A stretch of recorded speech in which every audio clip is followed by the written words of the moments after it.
Hello, hello, hello. Anyone out there?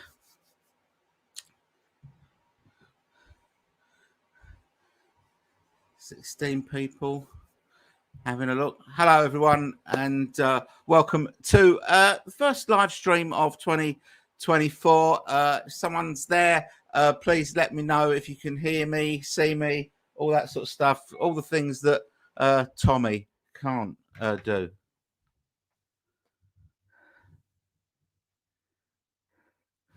Hi, Henry.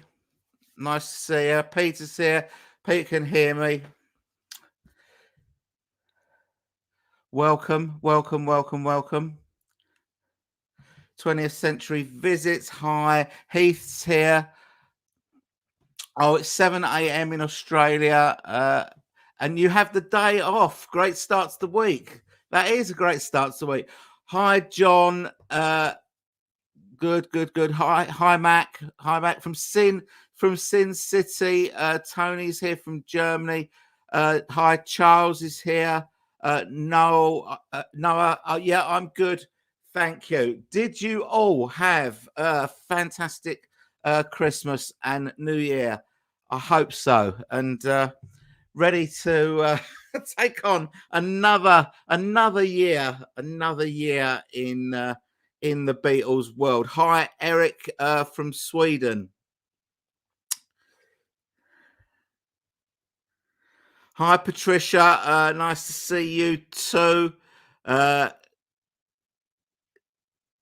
Noah's from Toronto. Julia's here. Hi, Julia. Lovely to see you here. So glad to see you here. So glad you could come. How many have we got? We've got 37. That's enough to get started. So what are we all thinking? What are we thinking about new things for 2024? Hi Lee, nice to see you.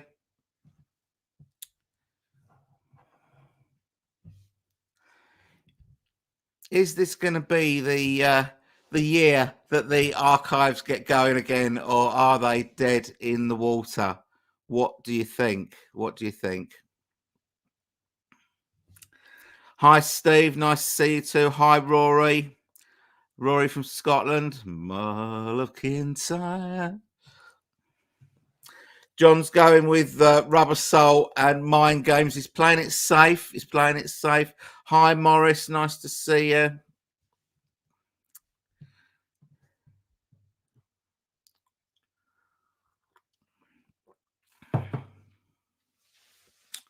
So has anyone got hi Joseph, you're looking forward to Rubber Soul? That's where the smart money is, I guess. I did say in my video, I just wondered whether the edge had been taken off of Rubber Soul a little bit just by the fact that half the tracks were on the remixed Red album, and maybe they might just sort of push it to one side for a bit, and just let it not fester, but just let it relax for a little while, and maybe go somewhere else, maybe somewhere like Hard Day's Night, maybe. He says 50-50 chance of archive set.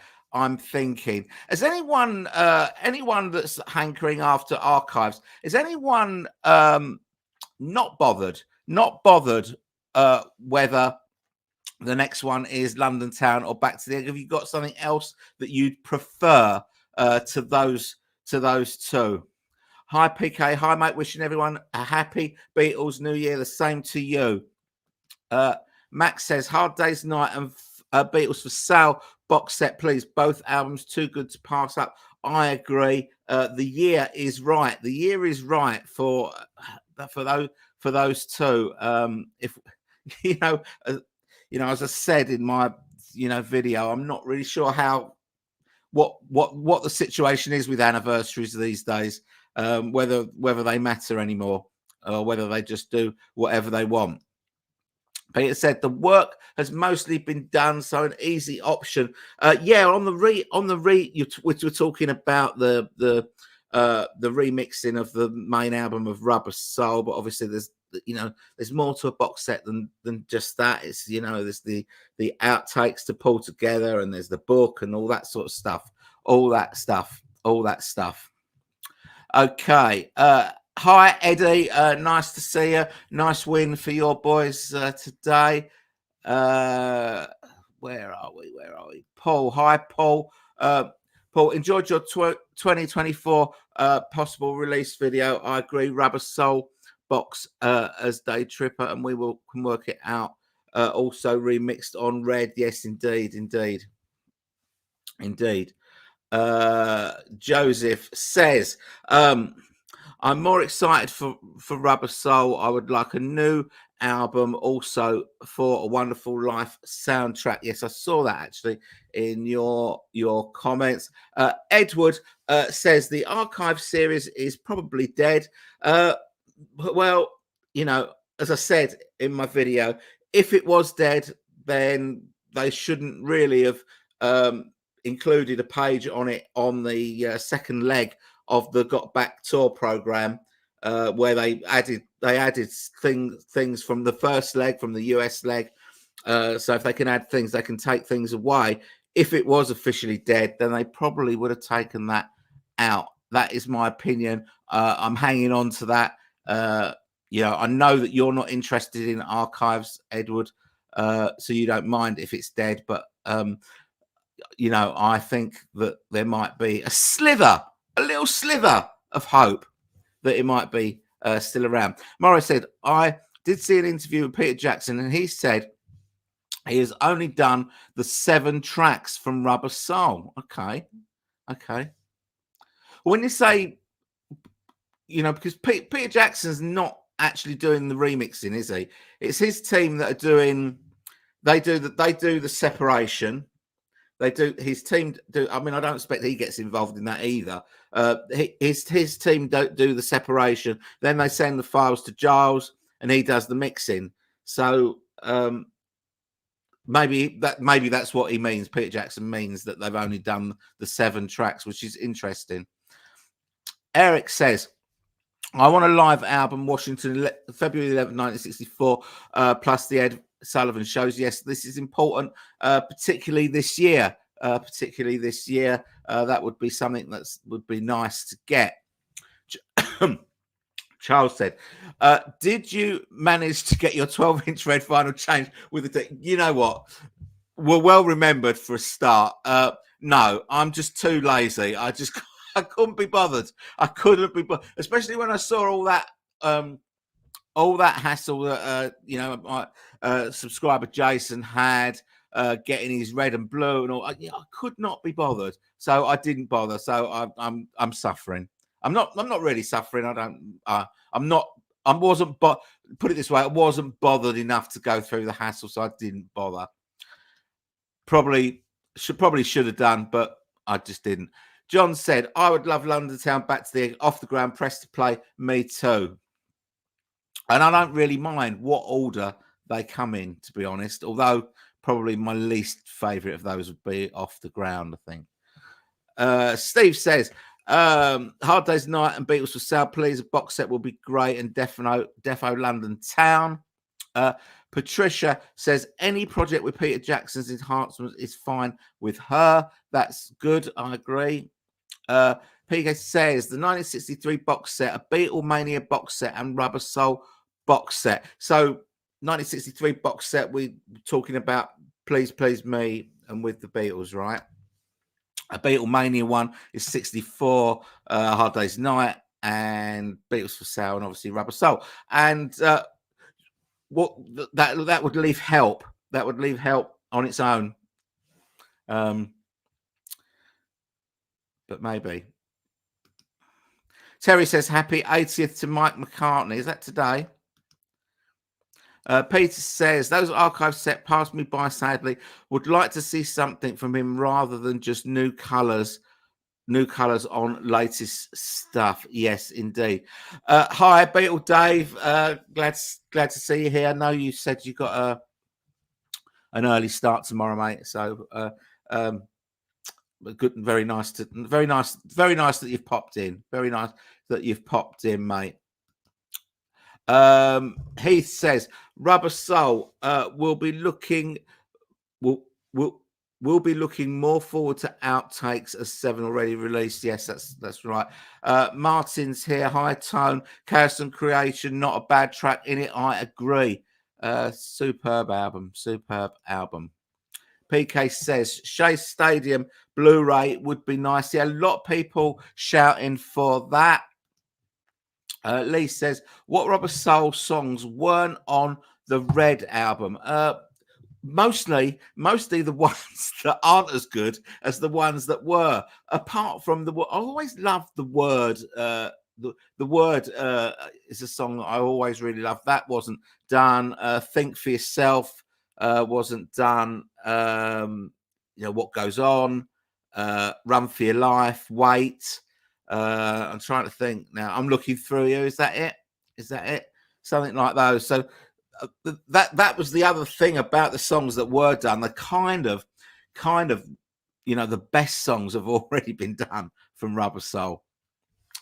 Joseph says, was there ever an end album announcement meaning what album would be the last to get the archive release? No, not really, but I think that the scope of the project it's a kind of it's a joint venture between the music and Linda's photograph. So anything that's any albums that happen after Linda died are not part of the scope of the archive. So it kind of goes up to Flaming Pie. That's the last album, which has already come out.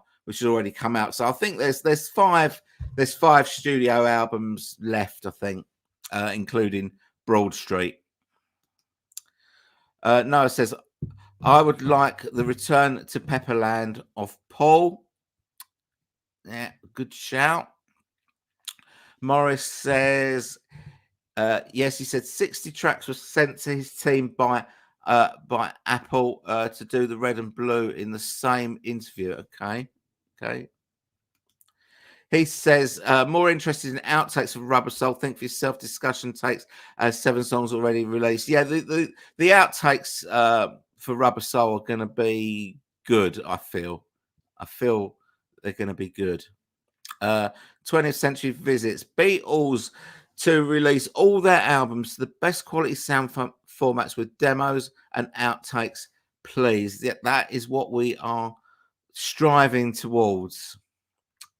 Lee says a Beatles release we're not expecting, maybe a vehicle for Free as a Bird and Real Love. Yeah, absolutely nuts that was left off of the red and the blue, or off the blue, when Now and Then was put on it. I have no idea what the thinking was behind that, but yeah, if there's gonna, I mean, there should be a remix of those 2 tracks, right?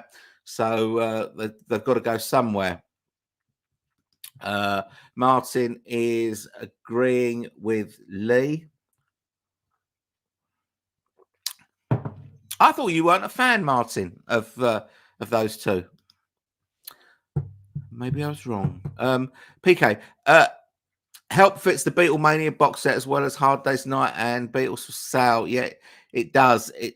It does. I still, I kind of want to get them quickly.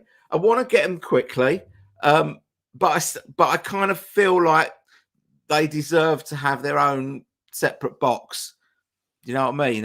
It's difficult. It's difficult. Rock and a hard place. Max says, you were getting a lot of love as Scylla and the girls on the Live Birds used to say on Rachel's Ghost channel this morning. Oh, really? Hope some of the gang are on feed or in the gallery at some point. Yeah, Rachel's doing a Beatles tag video, which I'm going to do probably tomorrow. I'm gonna have a go at that tomorrow. I saw that Beatle Dave has done one today. But yeah, I'm going to do that tomorrow. But that's really nice. Really like Rachel's channel, and she supports a lot. All the channels Rachel supports. So yeah, we'll be doing that for her tag tomorrow, I think. Morris says, I will add Peter Jackson did say he wants to have a go at Real Love and Free as Bird, but that is up to Apple. Okay, that's interesting.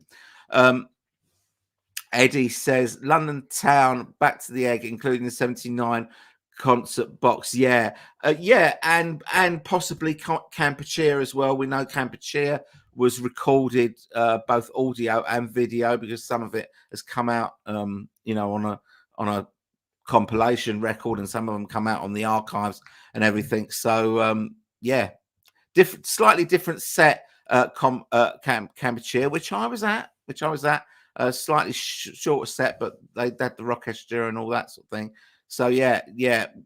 I mean, the scope for the Back to the Egg box is huge. It could be a massive box if they include everything that they've got for that sort of era. Although I do think, and I don't know, tell me what you guys think, but I do think Back to the Egg is one of the most overrated albums by fans. It seems to have got a new sort of lease of life the last decade or something like that. And, I'm not sure it's that great. Ronnie says, if they do a Back to the Egg archive collection, I want them to include Robber's Ball on it. Yeah, there was also, that's the other thing about Back to the Egg sessions. There were a lot of songs that were, that were left off. Martin says, Paul's last great albums, Chaos, Flaming Pie, Tug of War, Band on the Run, Ram. Yes. Anyone want to argue with that? I'd probably I'll give a shout for Memory Almost Full.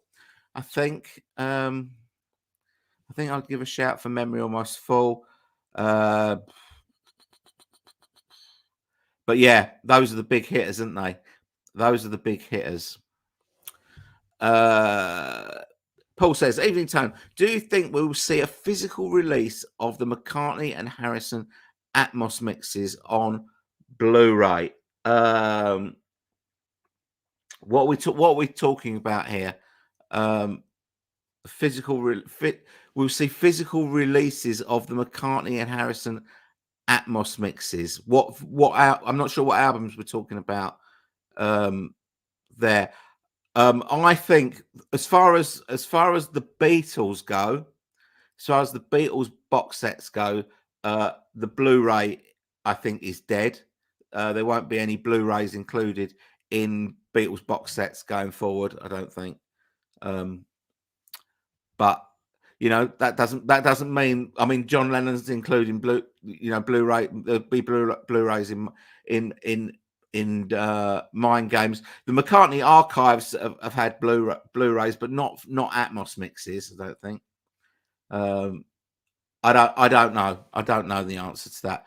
I guess it depends on the album, I suppose. But PK says, an EP on Record Store Day of Free as a Bird, Real Love, Now and Then, because Now and Then doesn't fit onto the Blue album. Yeah, good shout. Martin says, Tone, I'd make better decisions than whoever is making the Apple. Yeah, me too. Yes, Tone, you're wrong. You love both. Okay, cool. Noah says, I'd love to see Live from Japan from George, either remix or remaster. Well, it has been remastered, hasn't it? There was one in the George Harrison box set, the 2017 vinyl set, and the CD. I think the CDs had a remaster as well. I'm not sure, and you can buy it as a standalone as well. So it is out there. It is out there. Maybe it needs doing again. I don't know. It's a while since I've listened. Martin said, "Where do we lose the touch that seems to be?" It's always made me feel so free as well. He's away. He's away. Away with the fairies. Joseph says, I remember hearing the single now and then was going to be on the new compilation greatest hits set with would have come out, but Apple realized the red and blue 50th anniversary was up, so it was added to the blue. Yeah, I think it could have just come out as a single, couldn't it? But why sell a single when you when you can sell a triple album? That's marketing. That's how it is. That's how it is. And we're living in this world now where we kind of we're accepting that albums are costing close to £30 or whatever that is in dollars, $35 or whatever it is, which is nuts. And vinyl could well eat itself again. You never know, but we'll see. But yeah, I think that it was a hastily made decision. And what really bugs me about it is that the on the Blue album where they've kept like a lot of the 2015 mixes, but songs that also had 2015 mixes, i.e. they were on the one album, like so things from the Red album got a brand new remix.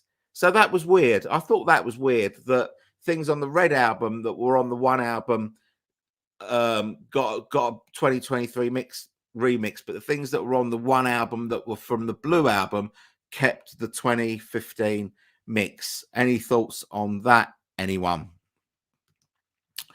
Paul says, only half kidding, but how about a real music box set? Hard Day's Night Help, Magical Mystery Tour, Yellow Submarine, Let It Be, Complete Rooftop, plus all the original movie. That sounds fantastic. I know you're only joking, but that does sound fantastic. Wouldn't it be great to get a box with everything in it? And there is this thing where they've still got this little problem. They've still got this little problem where they haven't really arranged how they're going to do the remixes for Magical Mystery Tour and the 4 Yellow Submarine tracks. So that's still an ongoing problem. I like that idea. PK says, would it be an idiot idea to re-release the George Harrison vinyl box from 2014 on coloured vinyl like the Stones did? I personally think it's daft, but is it? I don't know. There'll definitely be takers for it. I don't have the box. I don't have the vinyl box. I've got the CD boxes, but I don't have the vinyl box. I've got a couple of the reissued albums. I do like a bit of coloured vinyl, but I don't know. There'd be takers for it. Absolutely be takers for it if that was to happen. I'm wondering when you're thinking about Danny's see what we can get away with thing. Lee says, Tone, if you can have 3 solo albums of John, Paul, and George, would it be Plastic Ono Band, Imagine, Double Fantasy, McCartney, Ram, Band on the Run, All Things Must Pass, Material World, Cloud 9? If you could only have 3, no, probably not. So my 3 Johns would be Plastic Ono Band, Imagine, Walls and Bridges. McCartney would be, this is tough.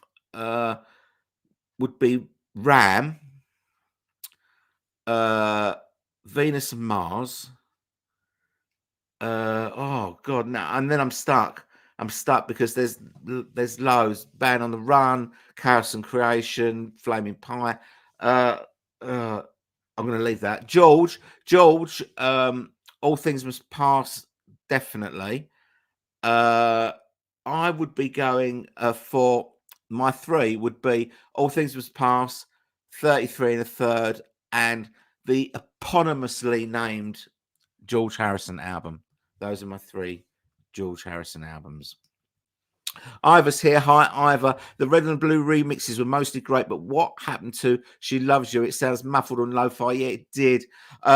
It's obviously to do with the source, and I don't think we're ever going to get it any better than that, are we? I think that's that for She Loves You.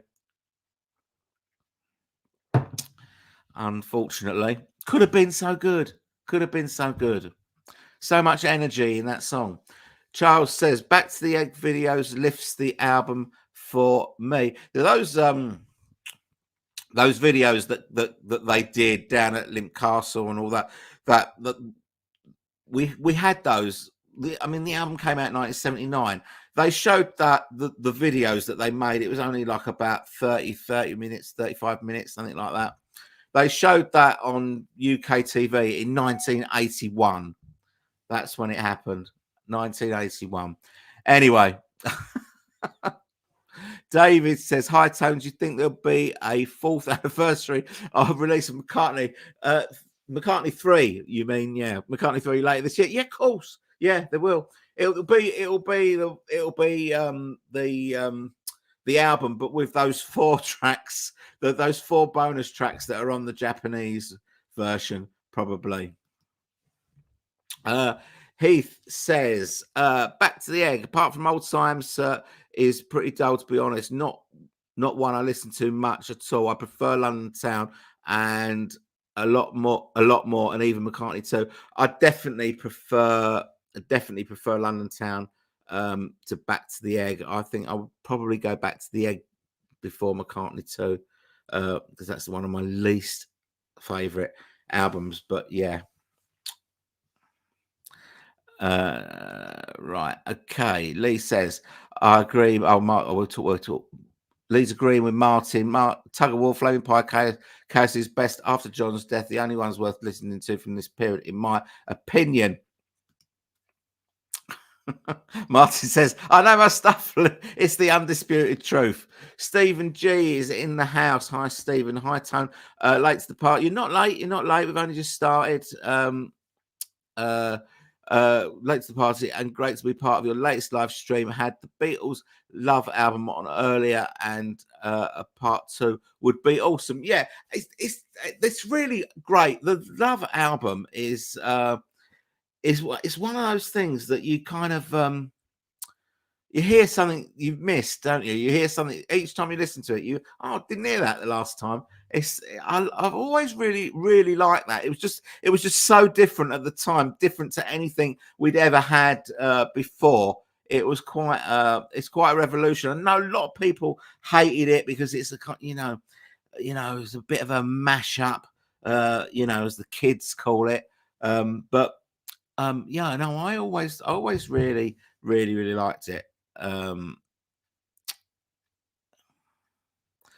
Martin says, "I do enjoy some others too. London Town, I like. Pop Back to the Egg in the bin with Egypt Station and McCartney 3. Harsh words, Martin."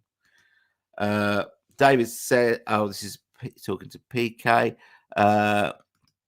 Mine says, "Flaming Pie is Beatle Paul. What an album. Sorry, I like Flowers and Off the Ground too. Not top tier, but I do enjoy. I think Flowers is a great album, actually.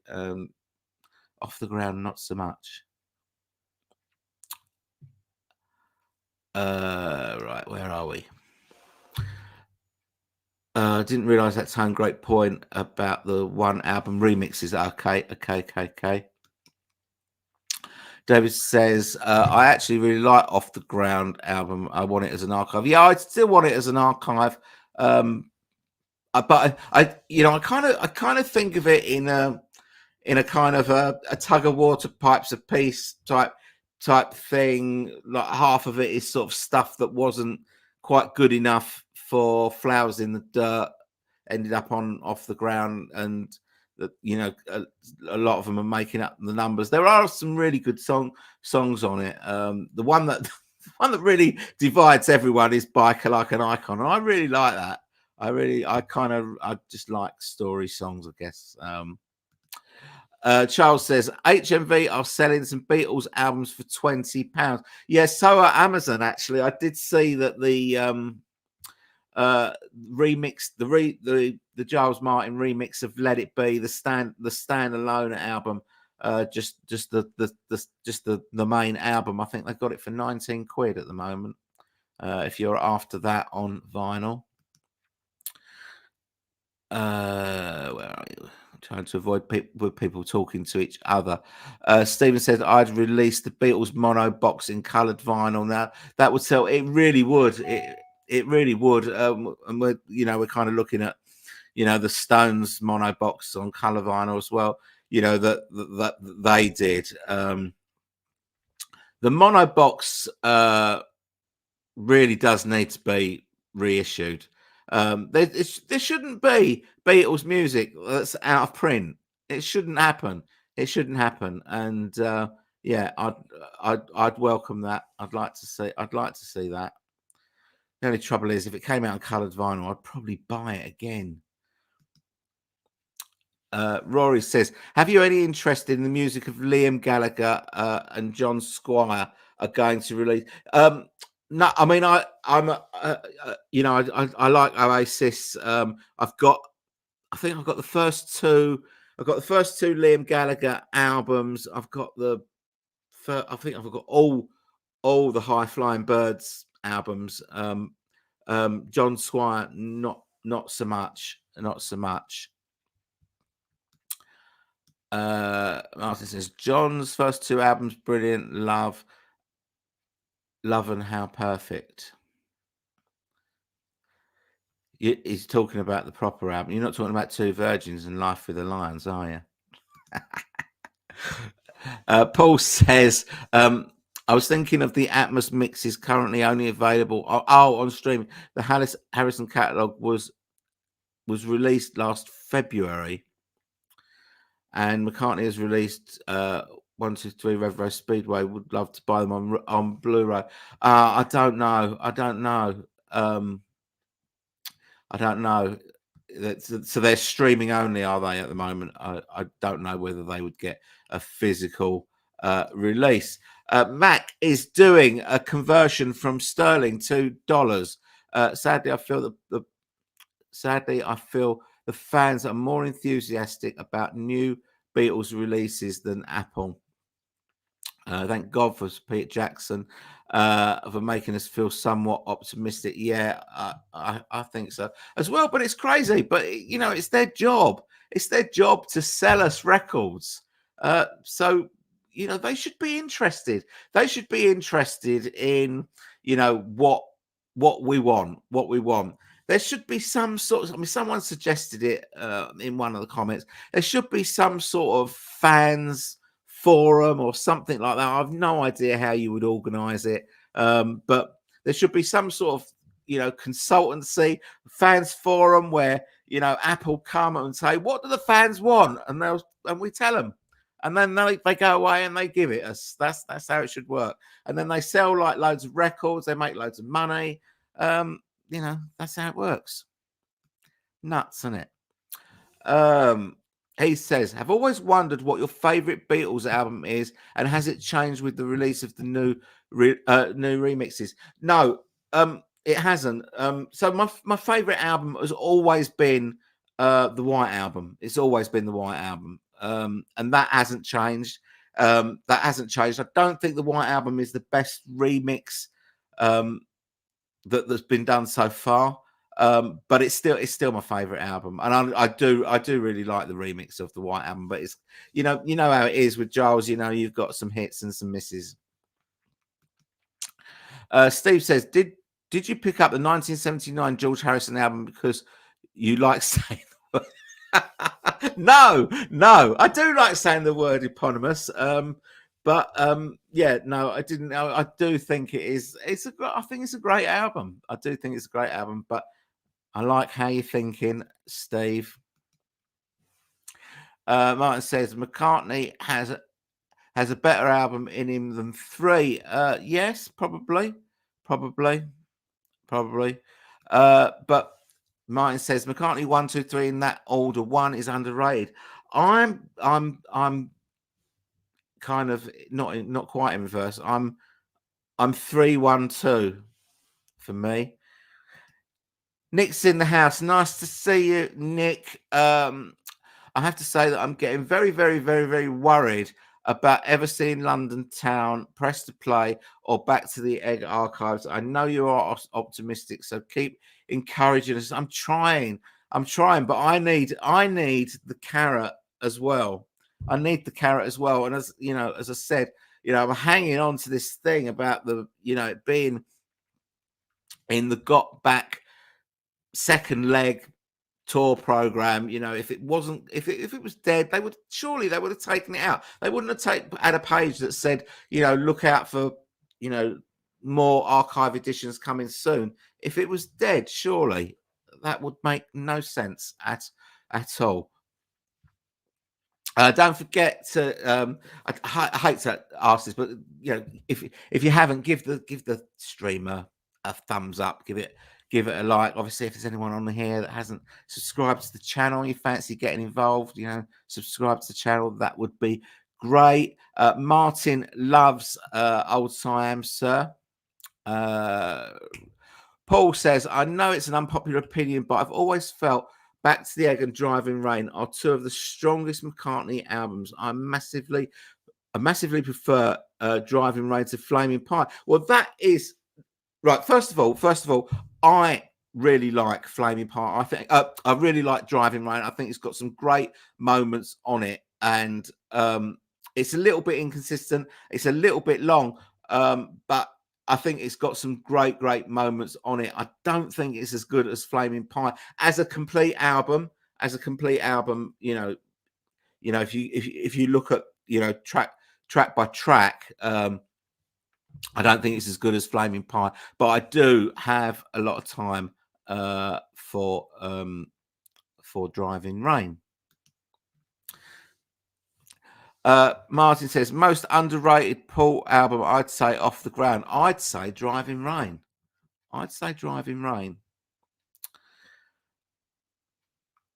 Martin says, Liverpool beat Arsenal 2-0 today. Yeah, they did.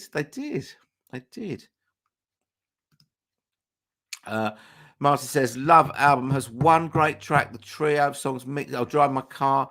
What You're Doing, is it? I can't remember now. I think it's great. I love the Love album. Elder says, hi Tone, I predict a new anthology in the next few years. There's too many unreleased gems sitting in Apple vaults. I'll name a handful. Well, yeah, but if we are continuing with super deluxe editions that have got unreleased songs on them, or sessions and demos and outtakes, they're gonna keep them for that. I don't think they're gonna bump up the anthology. They're gonna use them to pad out these super deluxe box sets, don't you think? David says, I also love Wildlife album. To me, should be reassessed like Rambles. Yeah, I mean, Wildlife has got this. If you look at the songs individually, then you think, it's not that great. But it's kind of got this. It's kind of got a feel to it, and which is hard to explain. It's got a feel and a texture to it that just makes it nice. It's just not.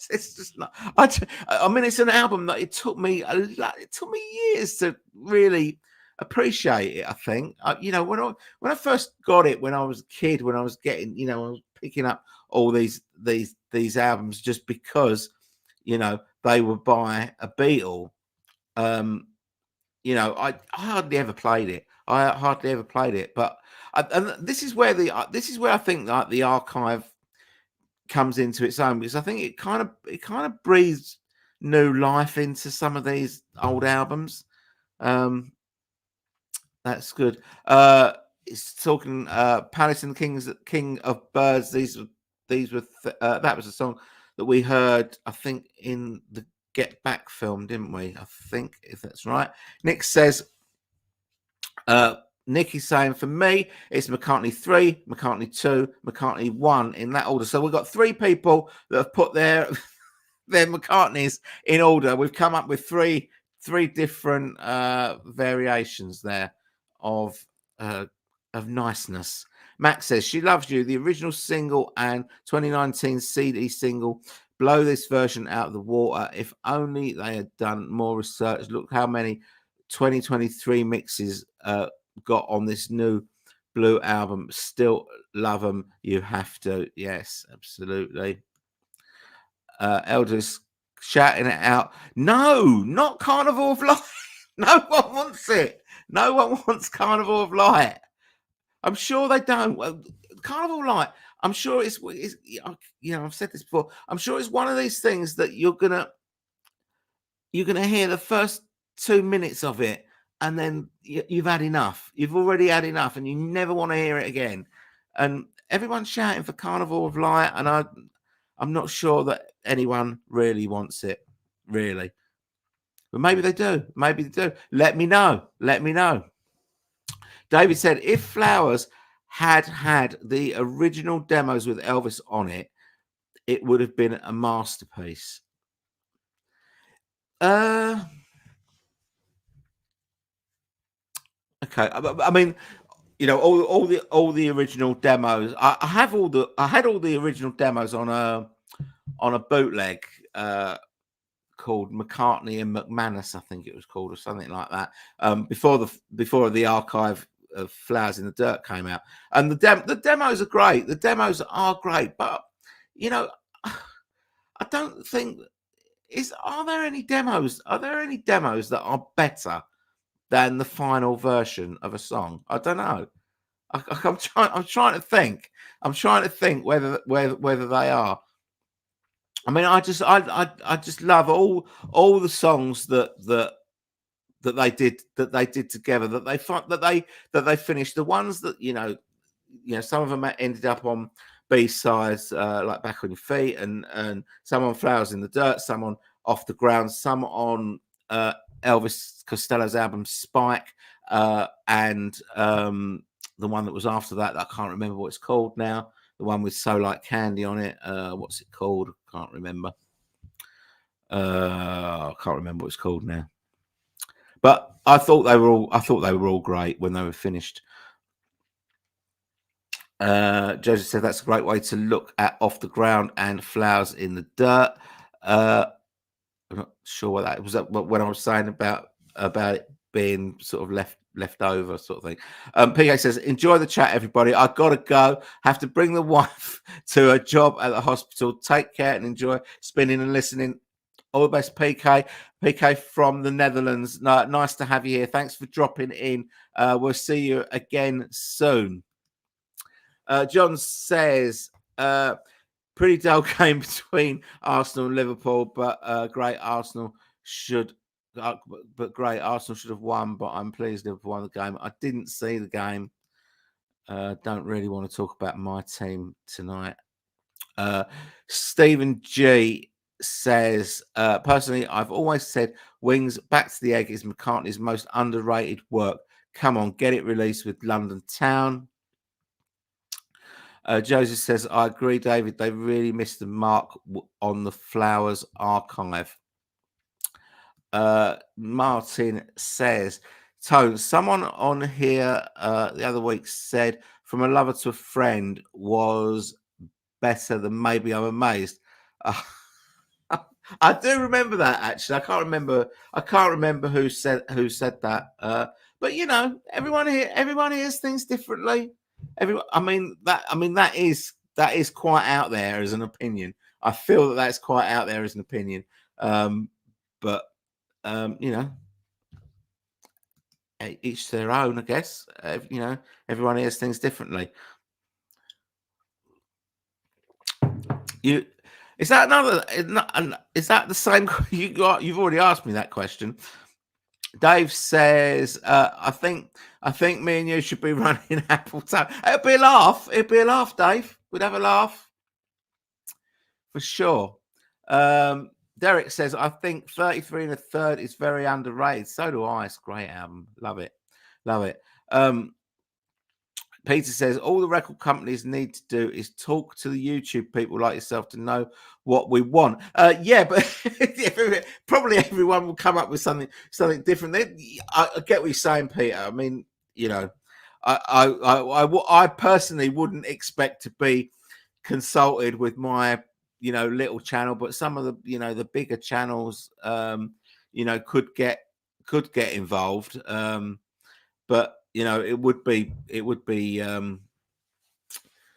good to have some sort of consultation at some sort of level, a bit pie in the sky, I think, but you never know.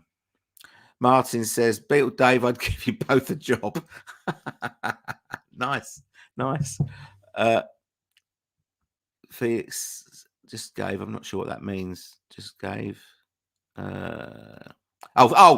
Just gave a thumbs up. Thank you, Felix. Thank you. Martin says, Tone, Paul's best and funniest vids. I have the answers. Let's hear them then. Best coming up, funniest London Town. Oh yeah, I think you said that last time. You said something about London Town being the most cheapest made video of all time, or something like that. What about Press to Play, where he's just on the tube? He's just on the. That couldn't have cost much to make, could it? It's just someone with a video camera following him around on the tube. I bet that was cheaper to make than London Town. David says, was Egypt Station the first Paul album with different coloured versions? I remember red, green, and purple versions as well as black. Yes, I've got the coloured version of that, and actually I've got the black as well. But was it the first one to have a coloured version? I don't think it was, because I think the first lot of coloured version, the coloured reissues, I think came out 2017, and Egypt Station came out 2018. So there was a few that came out that were kind of the first lot of the coloured vinyl issues. It was like McCartney and Ram and Band on the Run and Venus and Mars, Speed of Sound, I think. Tug of War, maybe. I can't remember all of them, but there was about 7 or 8 that came out, I think, in 2017. They are probably the first coloured vinyls. I think there's been picture discs, isn't there? There's that Back to the Egg picture disc, which costs about $2,000 if you've managed to find one. But there you go. Beatle Dustino's in the house. Hey! Tone, I love too. Hi, Dustin. Nice to see you, mate. Nice big hey for you. David Jackson says, to me, the only terrible Paul album is Kisses on the Bottom. Though I don't mind My Valentine. The rest, oh God, Kisses on the Bottom. I can't listen to it. I cannot listen to it, especially that song. What's it called? The Inchworm. Is it the Inchworm? The one that does all the maths on it. 1 and 1 is 2. 2 and 2 is 4. 4 and 4 is like, oh my God. It's just the worst thing he's ever done, ever. No, Kisses on the Bottom. I can't really listen to that. Julia says, was there any mention in 2010 or so that actually Paul said archives would only include albums with Linda? Is that official? Now that's a good question. I think that is something that I read about the archive collection, but like you say, it was 2010. A lot of water has passed under the bridge since then, but that's why I understand that it's a kind of a joint venture. It's Paul's music, it's Linda's photos, and which I guess which means that that obviously stuff that after Linda died wouldn't be part of it. I'm not sure how official that is, but that's something that I'm pretty sure that I read. If anyone can confirm that, please do. Also, no super chat option today. What's that? I don't know what that is. Super chat. I don't know. Are you watching on YouTube? Because I'm not on YouTube. I'm using a sort of a separate bit of software that links to my YouTube account to do the stream, so I can't see what's going on YouTube. Sorry about that. Stephen says, after all the Beatles albums have been given the box set treatment, I believe the way forward would be to be a paid for streaming service of everything on the Beatles from the vaults. You're saying that they should make everything available in the vaults for streaming. That's Stephen's idea. It's a good idea. I don't know how would they do that. You know, I don't know if they would. I don't know how they would do that. What sort of permissions they would have to be. I don't know. But yeah, okay. Morris says, back to Peter Jackson again. He said he brought the original Star Club tapes and he's working on them as personal product. Yes, I saw that. He did. I kind of think that that's like a little vanity project that he's given himself to see what he can do with the Star Club tapes. And I guess if he cleans them up sufficiently, he'll probably ask Apple if they want to buy them, put it out. If they don't, then he'll probably sell it to someone else, I would have thought. But yeah. Dustin says, Martin, I agree. Drama car, what you do in the word also. Dustin's saying McCartney 1, 3, 2 for him. Is that yet another configuration? No, it can't be, can it? You know, someone agrees with you, Dustin. I think it might be Nick. I'm not sure. Right. Charles says, just recently heard Paul singing Ram on the sound check video on YouTube. Okay. Peter Jackson doesn't own the rights to the Star Club tapes as Apple does. No, I don't think that's true. So it'll be up to them if they're interested. No, he has bought Apple never owned them anyway. It was I don't think Apple ever owned them. Wasn't it Vingaphone or someone like that owned put out the Star Club tapes? I don't think it's ever been canon. But apparently Peter Jackson has bought the tapes. That's what he said anyway. That's what he has said. And he's going to clean them up. Everyone is saying hello to Beatle Dustino. Everyone say hello to Beatle Dustino. Mighty like the rose. That's the one. That is the one. Thank you, David. Thank you. Invisible Ray rules. How dare you block the king of YouTube? Invisible Ray is a twat.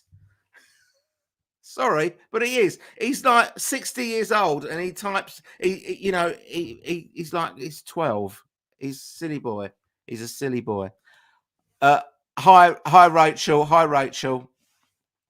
Nice to see you. I'm going to be doing your tag tomorrow, I think. Tomorrow, definitely. Say hello to Rachel, everyone. Rachel's Ghost, great channel. Supports all the channels. Loser List says, I'd rather hear Carnival of Light than any of the Giles remix albums. Really? I'd rather hear Carnival. How do you know, though? Because you haven't actually heard it. How do you know that you'd rather hear it? Surely it's the most likely to be on a one listen. But then again, the remix albums are the same. Outtakes are what matters in those sets. No, I don't agree. That for me, the outtakes are great, right? They're great to hear. I think I want to hear them. You know, I might want to hear them 3 or 4 times, maybe out of interest. I like to see, I like to see the evolution of songs and stuff like that, and how they change. And I like to hear things going wrong in songs. But for me, the main thing about these remixes is getting this panning that we've got on the stereo remixes, particularly on the early stuff, where you've got vocals over one side, you've got music over the other, and get a proper balanced stereo mix. That's what these remixes are about for me. And I'm pretty sure that if you heard Carnival of Light, you wouldn't probably want to hear it for more than a couple of minutes, probably. I mean, it's it's Revolution 9 type stuff. Yeah. Michael Wayne says, Tone, do you think the vinyl LP box of the Beatles America? I don't know. I don't know. I think it would. For I would love it. I would love it because I don't really have any of the. I've got a couple of the US albums, but there's loads that I don't have. They're really hard to get here, and I would really like. I'd really like to get a nice set of American albums. So I would definitely buy it. Whether it would be like a a big seller here. I guess there must be loads of people like me that would think in the same way. So yeah. I'd really like it. I'd really like it. John says, anyway, guys, must go. Got an early start. Thanks for coming on, John. Nice to see you. Thanks for popping on. We'll see you again soon. Jimmy Nicolux a pickle. Hi, mate. Hello. Bill Dustino says Apple MPL Dark Horse should be tuning in and listening to the fans. Yeah, shouldn't they? Can you imagine on a Sunday night? Yeah. Joseph, the new album came out on pink vinyl. Yes, it did, but wasn't it part of that? Wasn't it part of that reissue set? I've got it on pink vinyl, but I thought it was part of that reissue. I didn't think it came out originally on pink vinyl. Maybe it did. I don't know.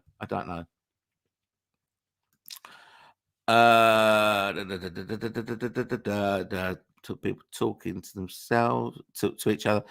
Richard's here. Hi, everyone. Late to the party, which is part of the course. Derek says, as long as I got pure McCartney, even the 2 CD set, which I have, I don't really need Band on the Run. Really? Come on. It's Band on the Run.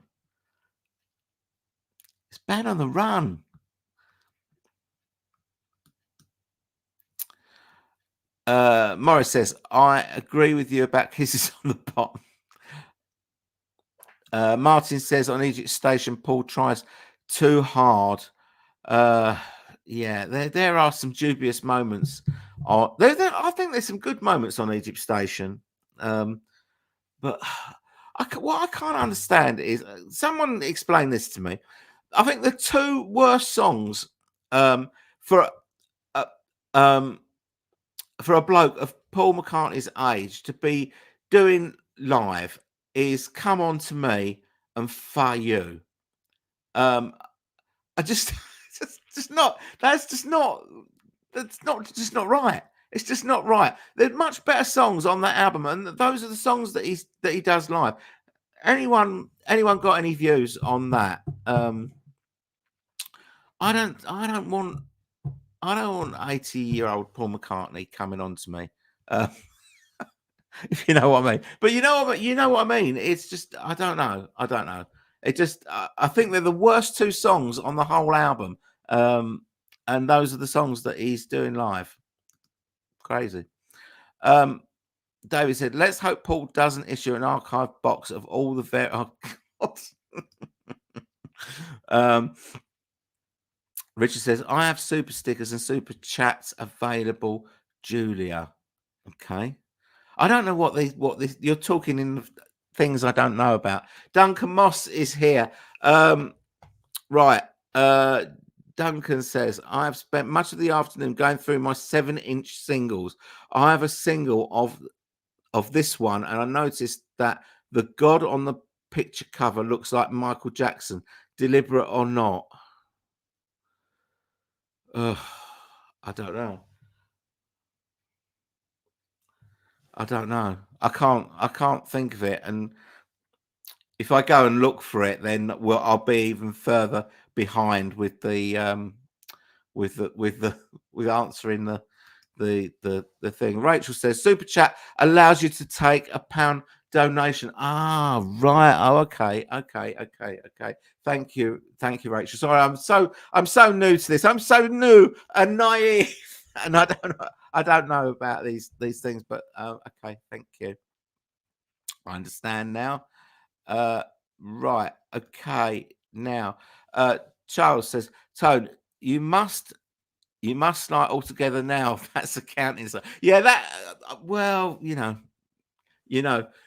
and there is, 1, 2, 3, 4, 5. Let's go for a drive. But generally, songs with counting, nah, nah. I don't like don't like songs with counting. I think with all together now, can we allow it because it's like a kiddie song? 1, 2, 3, 4. Can I have a little more? I think we're allowed. I think we might, we might let him get away with that, but we're not. We're not letting him get away with the inchworm. 1 and 1 is 2. 2 and 2 is 4. 4, 4 is 8. We're not having that. We're not having that. Uh, He says Ringo's drum kit looks amazing, just like Ringo does. No one should look that good at 83. He has the energy. I know. He's incredible, isn't he? Isn't he incredible? Incredible. Tone has the donation button available bottom right of the chat box. Okay. Oh yeah. Sorry. Because I'm not on YouTube. I'm on StreamYard, so I can't see what's going on YouTube at the moment. But thank you, Rachel. Rachel's helping out. Thank you, Rachel. Right. Max says, anyone who is asking for Carnival Light has obviously never heard it. Oh dear. Did this recording coincide with Paul's first LSD trip? Not his greatest 7+ minutes in a recording studio for sure. No, well, this is what I understand. This is just him pissing about. He's just pissing about with, electronics and sound and loops and stuff like that. It's kind of Revolution 9 time. It's Two Virgins time. It's Life with the Lion. I'm not sure why there's so much interest in it. I think the main reason why there's so much interest in it is because nobody's heard it, I suppose. Apparently Paul's the only one that's heard it. Rachel says, Atalad, make that happen. Tone, the Beatles tag. Yeah, I'm doing it. I will be doing it tomorrow. I've been pulling out this evening. I've been pulling out the record that I think that I've got the most of. I think I've got the most of. So I've been pulling out my copies of that. But I will be doing the Beatles tag tomorrow for Rachel's Ghost, and I hope lots of people are jumping on that for you, Rachel. Lee can't wait for McCartney 33 and a third. I can't wait for the 33 and a third anniversary reissue of McCartney 33 and a third. Martin says, Pop Goes the 60s asked a great question. Is Giles the man for the job? Yeah, he don't like much, does he? Old Matt Williamson. He don't like much, I don't think. I don't know. Is he the man for the job? I think with with uh with Giles, he's kind of got I think mostly he gets it right. I think he gets it wrong sometimes. But I think, he's probably getting it right about 8 times out of 10, I think. I think. I mean, I haven't really been disappointed with anything really that he's done. There's a few that you think, oh, well, that could have been better, or that sounds a bit weird. But I think mostly he's doing I think what we want him to do. Um, but okay. Um, right now, I've got things now up the top there that say $9.99. Is that has someone left that as a tip or something? I mean, if you have, then thank you so much. I don't know who has. I can't see who's left it. But I'll, do I just click? Julia. Julia. Thank you. Just because I love your work and you'll love the Beatles. Thank you so much, Julia. That's really, really, really kind of you. And Scott as well. This is a super chat, Tone. Thank you for all the videos. I wish you continued success. Thank you, guys. That is so kind of you. Really, really appreciate it. It's really, really nice of you. Thank you. Beetle Dave says, sorry, Tone, I've got to go up early for work. Great job, mate.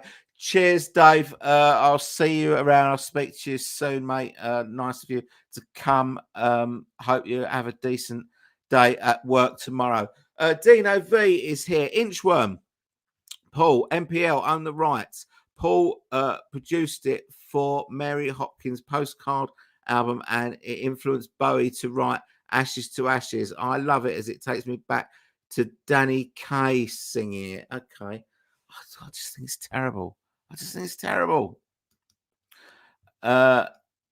Martin says, it's a freak out, but at least it's the Beatles.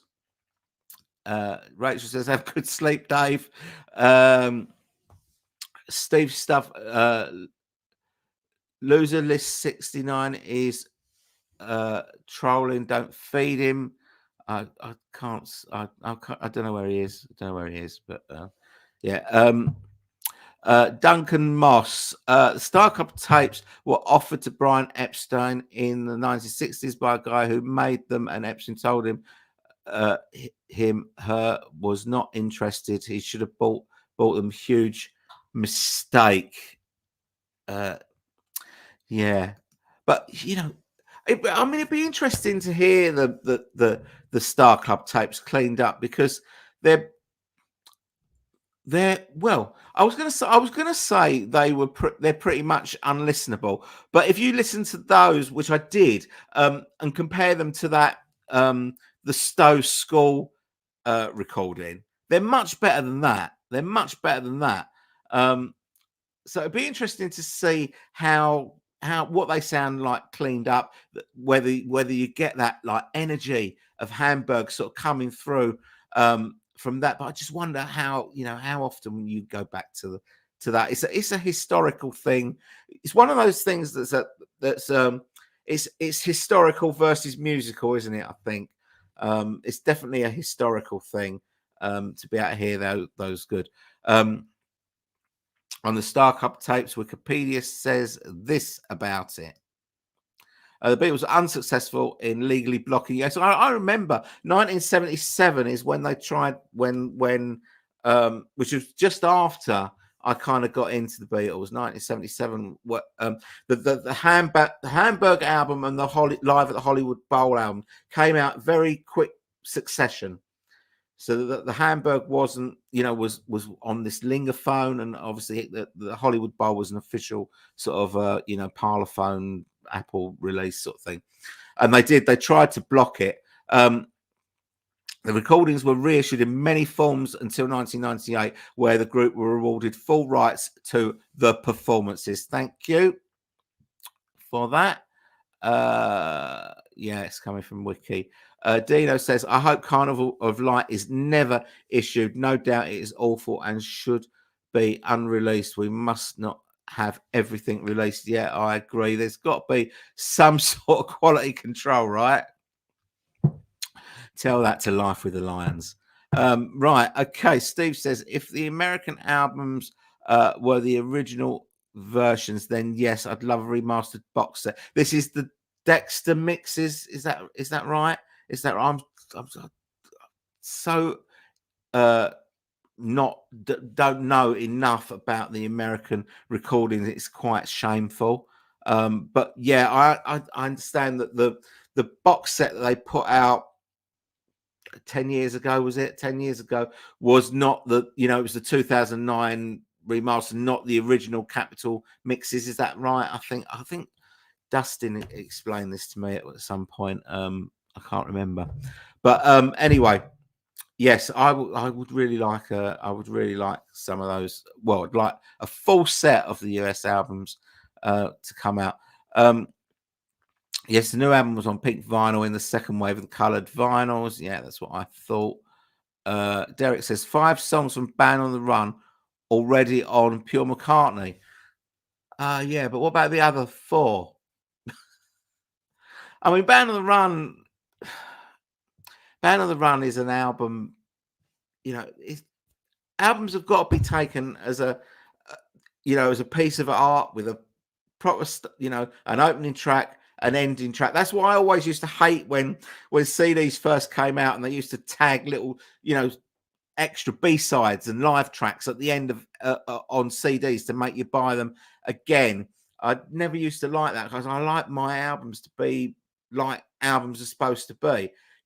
Imagine, just imagine if Who's Next didn't finish with Won't Get Fooled Again. All hell would break loose. And that's how I feel about our albums. I think they're complete pieces of art. Compilation albums are great for the highlights, but I always want to listen to the proper album. Rachel says, have a great live stream, Tony. I look forward to seeing your take on the Beatles tag. Thanks for dropping in, Rachel. I'll definitely be doing that tomorrow. Nice to have you here. Thank you. And I'll speak to you soon. What can a billionaire write about? I don't know.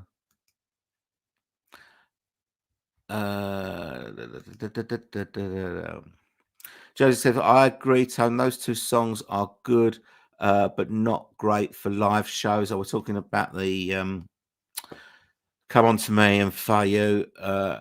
Lennon 914. He does those songs from Ebert Station because he wants to be hip with the kids today. Just silly. Yeah, a bit of that, I think. Bit of that. Derek says, Lysander George did 33 1/3.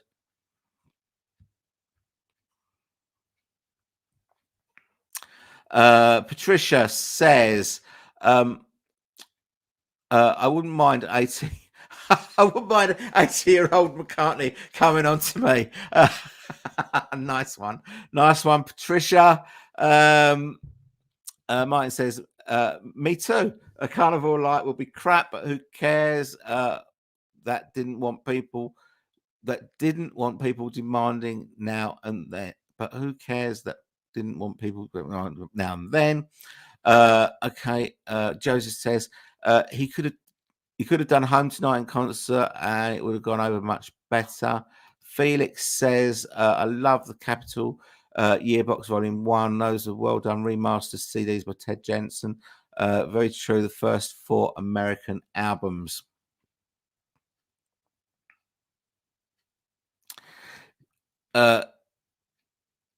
Destino says, a person at any age should be able to sing Come On To Me or Fuck You. Really? I don't know. Right, Beatle Destino.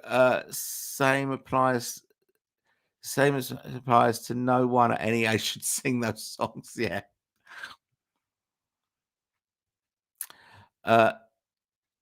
Is Paul mocking Japanese people on the gatefold of McCartney 2? 100%. 100%. Martin says, I'm just going to read that out again because it's just so nice. Scott Armetta says, this is super chat tone. Thank you for the videos. I wish you continue success. Thank you so much. Thank you. Martin says, the only time Paul counted and it was good. 1, 2, 3, 4, 5, 6, 7. All good children go to heaven. Yeah, forgot about that one. Dino V says, I think the first Paul McCartney coloured vinyl album to come out was band on the run, Yellow in France and then Purple in Holland in the late 70s. Good info there, Dino. Thank you. Martin says, Matt, you've never heard it. What are you on about? Not sure what that means. There's Julia's thing. Thank you so much, Julia. Just because I love all your work and you'll love the Beatles. Thank you so much. Really. Oh, you don't know. No one needs to give a tip, but that is so kind. Thank you. Right. Beetle Dustino says Carnival Light. We all know of it, yet we haven't heard it. That's why everyone wants it released. I think they should just. I think they should just to shut everyone up. Yeah, but it's just this. Does it kind of, is it derogatory to the catalogue if it comes out? I don't know. Right, where are we? Martin says, I listen to Walrus and I agree. Who is making these decisions? Are we talking about the remix of I Am the Walrus? I like the remix of I Am the Walrus. I haven't got a problem with it at all. I think the bulk of the song, apart from the last 35 seconds, is like the best remix, is like the best sounding version of I Am the Walrus. And then it goes a bit weird. And someone said in the comments on one of my videos about it, they said, but why are they messing about with it? I'm the Walrus is like a psychedelic, experimental song. Why are they experimenting with it? It's an experimental song, so they're experimenting with it. They're giving it a go. It doesn't matter. It's like it's 35 seconds or something of, some random people singing "Oompa Oompa, stick it up your jumper" that you're actually missing. I honestly, I don't really see what the problem is with the "I Am the Walrus" mix. I think it's great. Right, where are we? Dino says, Tone, what about the counting on a source standing there? Yeah, 1, 2, 3, 4, 5, 6, 7 already. That we've already said that, haven't we? We've already had that. 1, 2, 3, 4. That's just the counting. But I'm talking about where, I saw her standing there. The 1, 2, 3, 4. That's the counting. But I'm talking about where the lyrics are like a counting, like 1, 2, 3, 4, 5. Let's go for a drive. That sort of stuff. That's not stuff that someone of Paul McCartney's stature should be resorting to, in my opinion. I mean, maybe I'm just being overly snobbish about what he should be achieving, but 1, 2, 3, 4, 5. Let's go for a drive. Not good. Right. David says, think Kisses in the Bottom is so awful as the production is flat and the songs are slow and boring. If Paul had recorded before his voice went, it may. Well, now that's really interesting that you should say this, David, because the one thing that I think about Kisses in the Bottom is that his old man voice kind of suits those songs. It suits those old sort of songs, and the actual production of it is it's quite a nice sounding album. It's a relaxing sounding album, but I just don't like those type of songs. Don't do anything for me, and I don't think they particularly do anything for Paul. But I think that I do think that his older man voice does suit those sort of songs, and he can manage them quite well. But as an album, I don't want to listen to it. I'm going elsewhere.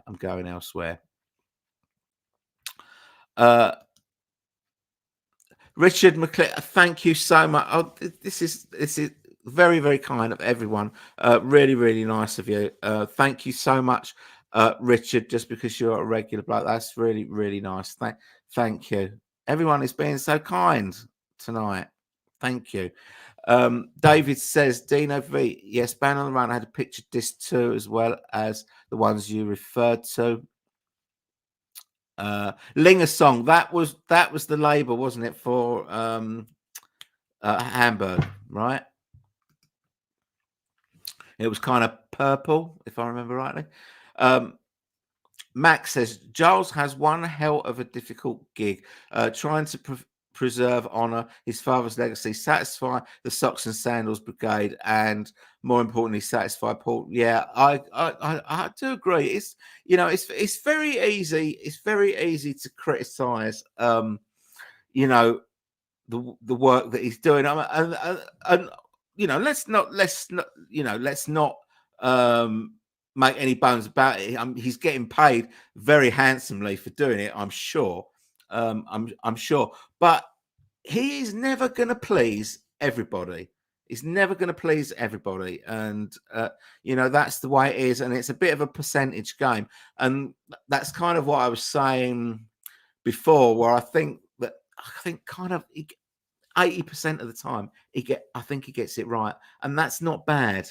I think that's not bad.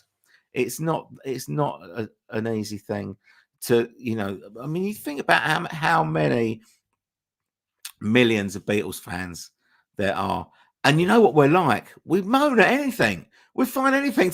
We find anything to moan at, and you know.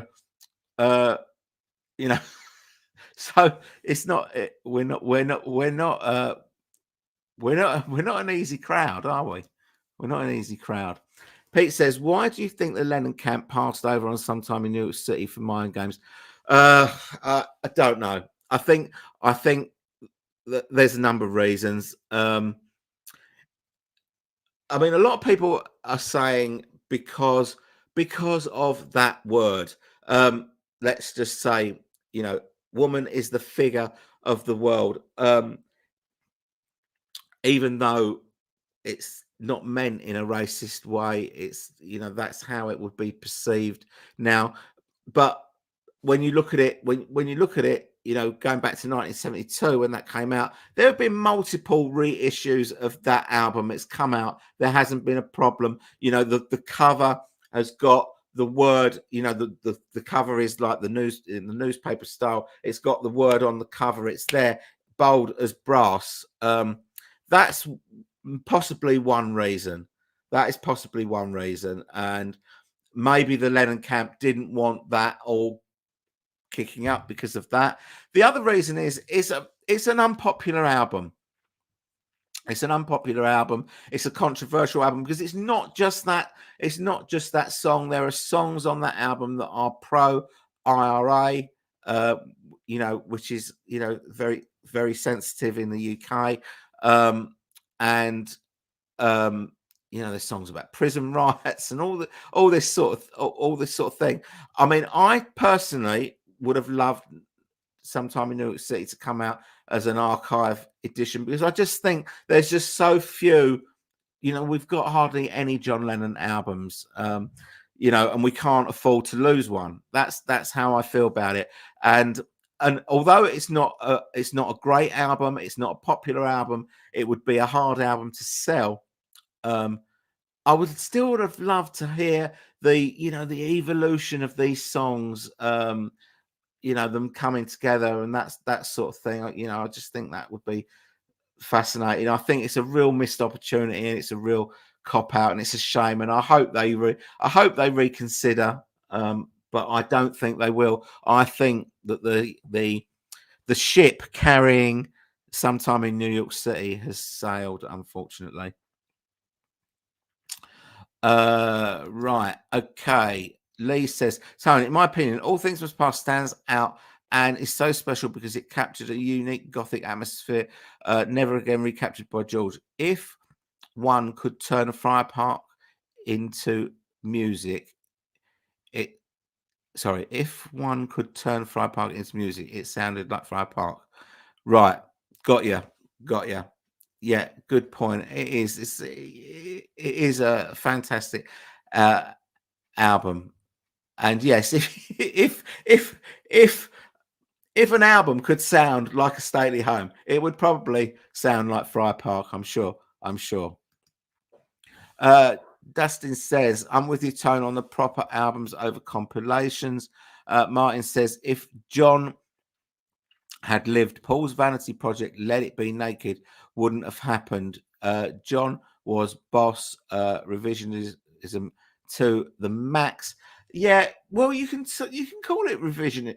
I mean, the thing is, look, you don't know that, you know, we don't know that it would never happen because it would just depend. I think it would just depend on, if John was still alive, where they were, with each other, because obviously, you know, John knew back in the day, that Paul hated the spectrism on Let It Be. I mean, do we call it revisionism, or is it just something different to listen to? Uh, I don't know. I don't because revisionism is kind of where you're kind of replacing something with something else. And I don't think that's ever the case because the Let It Be album isn't going anywhere. It's still there, isn't it? It's still there with all its spectrisms, with all its harps and its choirs and all the rest of it. It's still there. Even the remix that they did in 2021 has still got all the harps and the choirs and the violins and all the rest of it on it. So it's not so much revisionism. I think it's just more, well, this is another way of listening to it. This is like a stripped down. It's like, is it like, double fantasy stripped back, or something like that? I think it's okay. I think it's okay.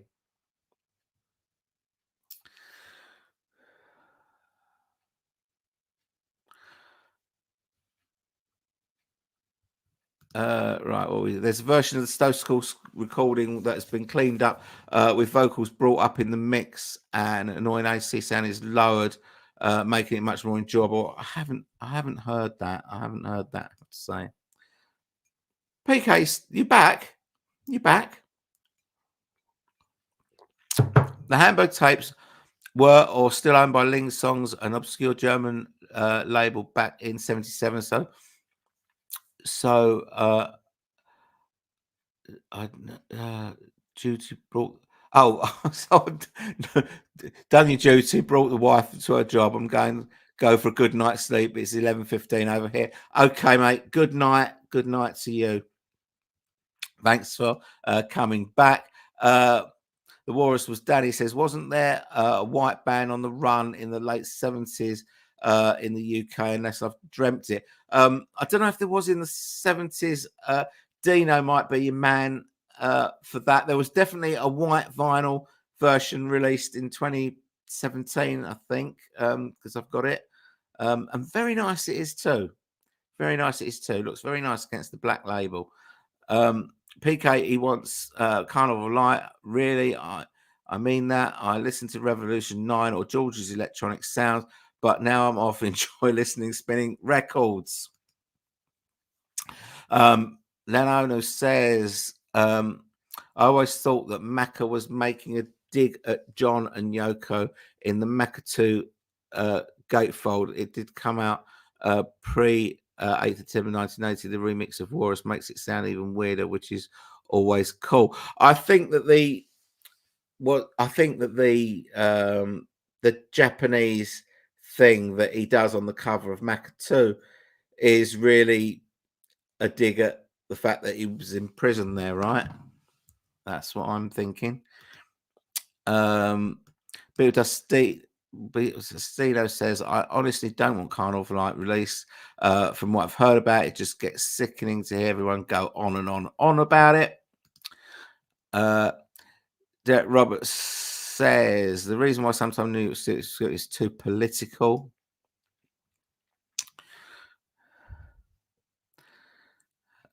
Yeah, but Bob Dylan. Just throw that out there. Just throw that out there. Lee says, I love George's guitar solo on 33 and Third. Pure Smokey learning how to love you. Some of his best. Yeah, it is a great album. It's really underrated. It's really underrated. He says, I agree. Walrus sounds amazing. Ended is weird, but it was always weird. Yeah, this is it. This is it. Beatle Dustino says, also agree. The new I Am the Walrus remix. I like it. If you don't, go back and listen to the old mixes. Yeah, they're still there. They're still there, and it's fine. Andy's here from Scotland. Walrus, we've still got the original, so treat Blue Walrus as an alternative mix. Yep. Martin says, funny how Paul was outraged by changes made to his songs on Let It Be, yet he changed John's song, I Am the Walrus. He didn't change it. What do you mean he didn't change it? What do you mean? What is he doing the remixing now as well? Lee says, Tone, the same people who haven't listened to the Beatles for years are the same people who hate the new mixes because they're so different. Yeah, I mean, yeah, honestly, I don't really see what the problem is with remixes, because nothing goes away. Nothing that the stuff that we grew up with when we were kids, or teenagers, or whenever it was that we discovered the Beatles, are still there. They're still there exactly as we heard them, exactly as we remembered them. We can go and listen to them whenever we want. It's not a problem. All we've got to do, all we're getting now, is something different to listen to. Which is great. I think that's great that we're getting something different to listen to. I'm all for it. And, I don't understand why people get so uptight about these remixes, because, you've, as I say, you've always got the things that you're used to, and you don't have to listen to them. And people that want to listen to them can, and they can enjoy them, and it's great.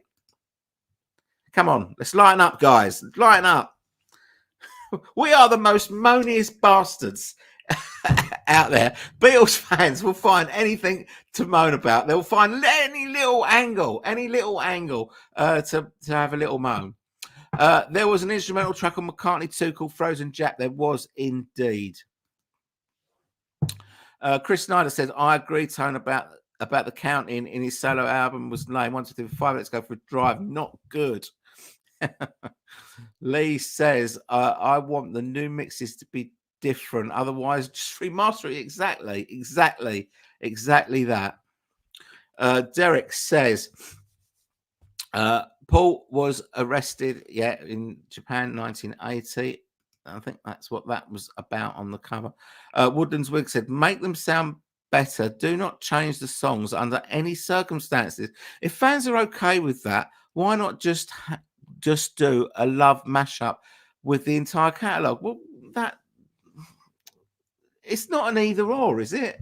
Is it an either or? Is that what we can have if we're okay with remixes? If we're okay with remixes, we can either we don't have them. We just have a mashup of the entire catalog. That's nonsense. I'm sorry, but that's nonsense. Look, as I said, we've got all the original mixes that we're used to hearing. They're still there. We can still listen to them whenever we want. These remixes are something different. We can either choose to listen to them or not listen to them. But there's no need to get uptight about it. It's there. Nothing really has changed, except you've got something extra to listen to. And what is wrong with that? What is wrong with that? I'd like to know. Right. Okay. Dino V says, Kisses on the Bottom is a late night relaxing album. I agree. And was going to be called Valentine, but record company said no. It is not a great album, but when we play it, it gives me a Sinatra 50s feel. Fair enough. It has definitely got that sort of, lounge lizard type feel to it. I mean, for me personally, it's just not. It's not my kind of music. That's what I mean. I can't, Max says there was a version of COL on the web. What are we talking about? COL. It's late. It's late. A little while ago. If that was Carnival Light. If that was it, then I have. It's probably not it. To be honest, there are. From what I understand, there are various, fake versions of it out there on the internet. From what we understand, the only person, there's only one. I think there's only one copy of it, and Paul McCartney owns it. Apparently, I don't know. I don't know if that's true or not, but that's what I understand. If that wasn't it, then I haven't. All electronic noises, right? Mind you, I have nothing to compare it with. Okay, where are we? How far behind am I? I'm not that far, actually. Maybe they can fix the ending of I Am the Walrus if they ever do a Magical Mystery Box set. Then everyone happy about it. Well, I don't know. I'm okay with it as it is. It's fine. I say like the first, I mean, it's what? How long's the song? It's about 4.5 minutes or something. The first 4 minutes of the song is just fantastic. The remix is superb. Really, really, really good. I mean, they fixed all those horrible little edits in it. Sitting in an English garden, all those bits. The bass sounds great. The vocals sound great. And they've just done something different. The last 35 seconds, it doesn't really matter, does it? Does it really matter? And it's not even the Beatles in the bit that they've changed. It's not even the Beatles. The umpa, stick it up your jumper. It's fine. Richard says, Tone, as far as the US LPs go, if you're really interested in them, I would suggest trying to get hold of the late 70s Purple Capitol label reissues. They are okay. Right. Okay. Thank you for that. They are only in stereo, but are pretty reasonably priced. Right. Martin says, Tone, Ticket to Ride, John Cena's lead. It's his song. In Paul's lyric book, he has it as McCartney, Lennon. I'm a Paul guy, but I'm not having this at all. It's a joke. I don't. Yeah. Okay. That's wrong. That's wrong. I don't know where this comes from. I mean, it's definitely a Lennon song. Lennon McCartney for every song. Yesterday, Lennon McCartney, Hey Jude. Lennon McCartney, Paul, you agreed this time. Don't change it now. John is gone. Except for on Please Please Me, where it was McCartney Lennon, right?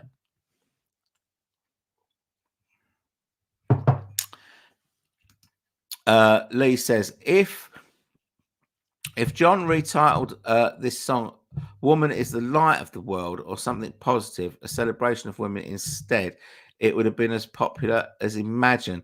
I'm not sure if it would be quite. I'm not sure if it's quite as catchy, but I get your point. I take your point.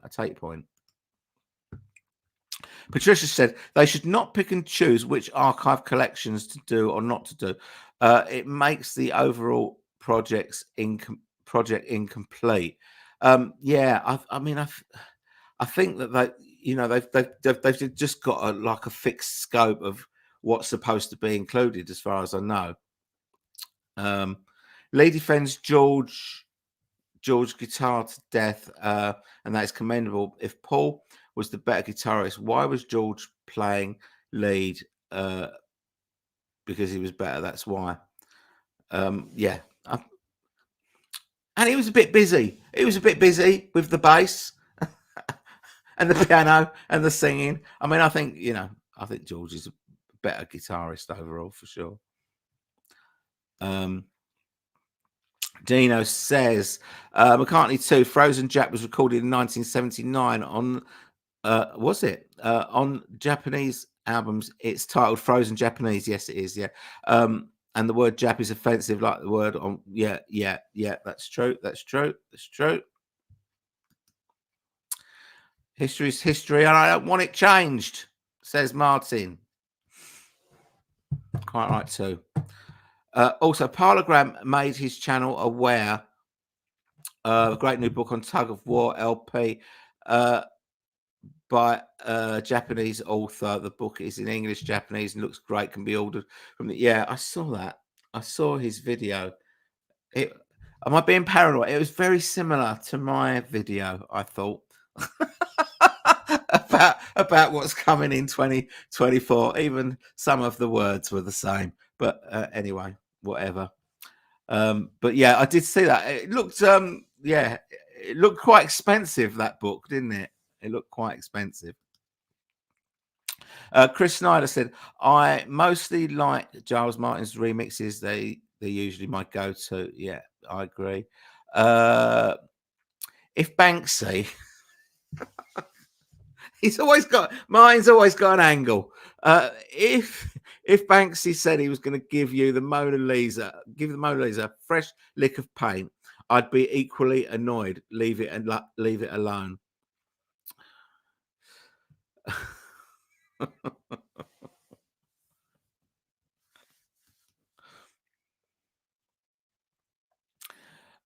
Right, okay. Dustino says a commenter on one of my videos. A commenter on one of my videos told me Giles put George's guitar solo on Walrus through a different amplifier.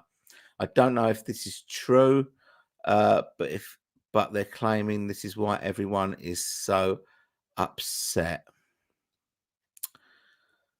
Well, people need to grow a pair, don't they? I think they're getting upset about that. Right, okay. Dino says, I was against the Love album, but when I played it in the car on CD, I pulled over with tears in my eyes as something, and Here Comes the Sun. It's a beautiful album. I love to release. Yeah, I think it's great. Especially, at that time when we got it, was it 2006, around that time? We'd never had anything like that before, really. And I think it's great. I do really enjoy it. Lee says Let It Be Naked is superior to the original album, in my opinion.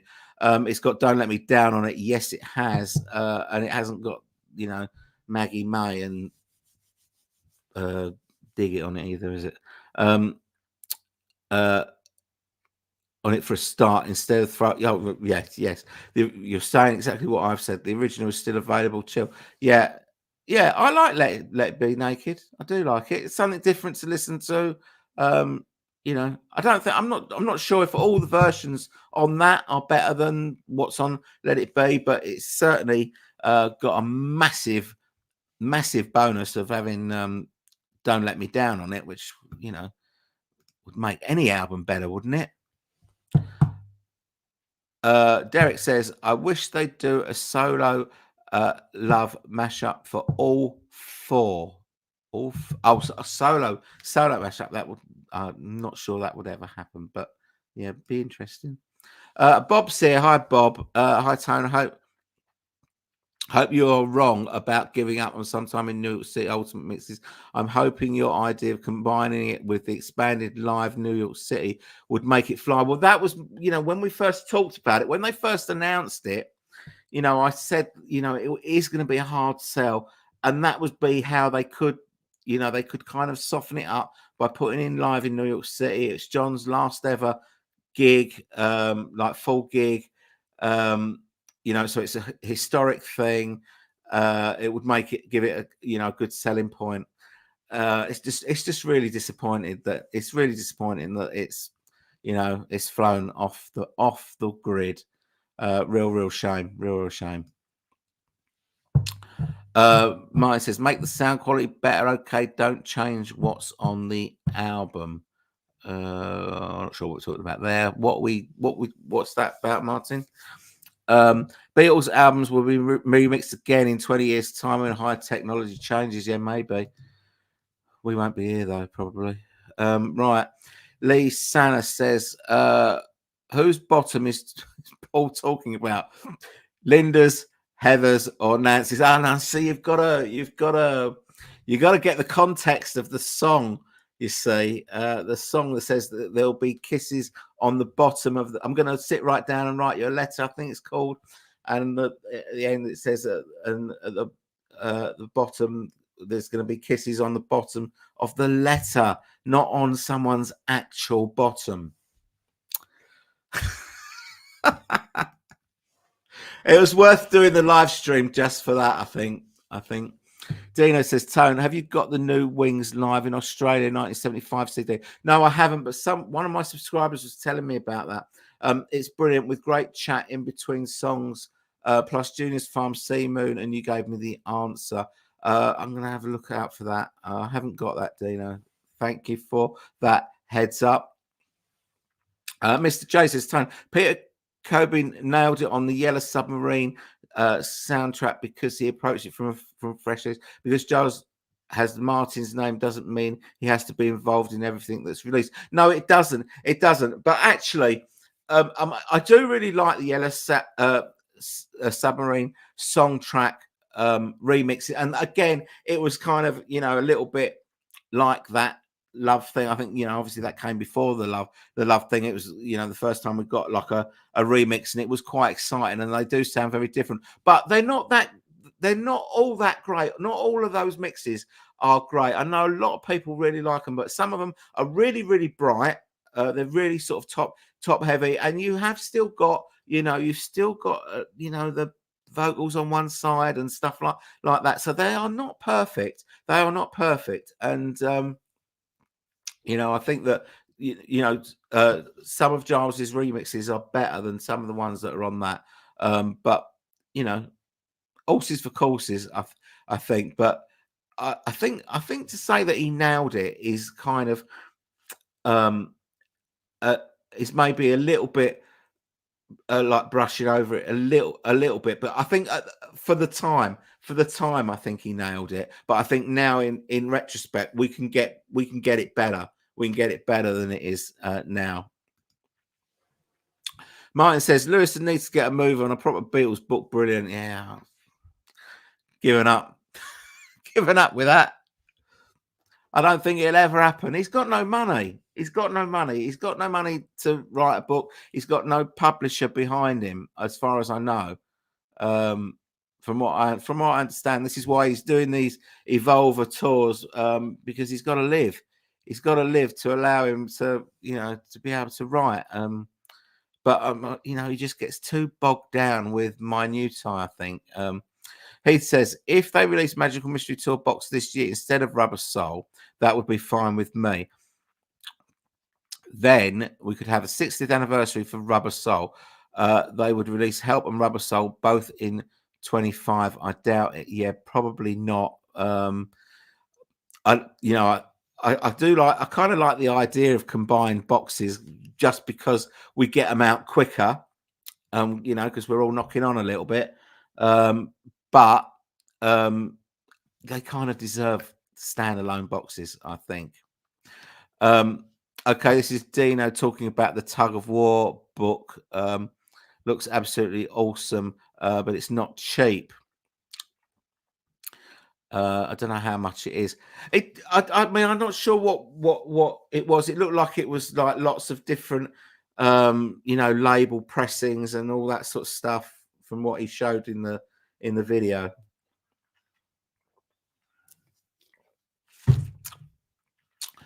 I'm not sure. I'm not sure if it's for me. Martin says, Tone, I love tuning in. I want to know about those four guys. I don't want to know if Ringo's uncle was a plumber. Hurry up, Lewisham, get a move on. Yeah, exactly. It's exactly that. Dino V says, aye.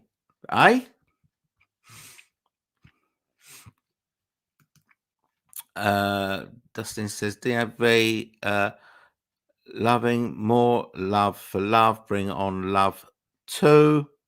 Martin says, interesting fact I learned from Lewis and John worked at airport that's now named after him.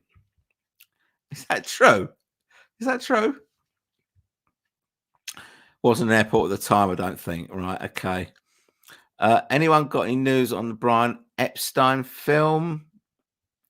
Elvin says, happy 2024. Same to you, mate. Sorry late to the party. Need to rewatch. No problem at all. No one needs to bring a note from their mum if they're late. It's fine. It's fine. Right. Okay. But Dustino says, is there some issues with sometime in New York City to do also with the two discs, the Frank Zappa 2? I don't know. I don't know. As I say, this thing has been it's been reissued at least 3 or 4 times.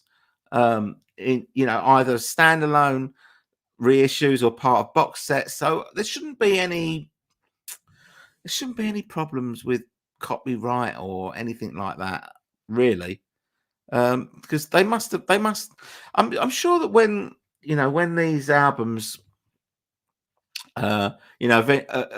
originally put out, they must get all the copyright, all the legal business must get done at that point, and surely it stands for any reissues. I don't know how it works.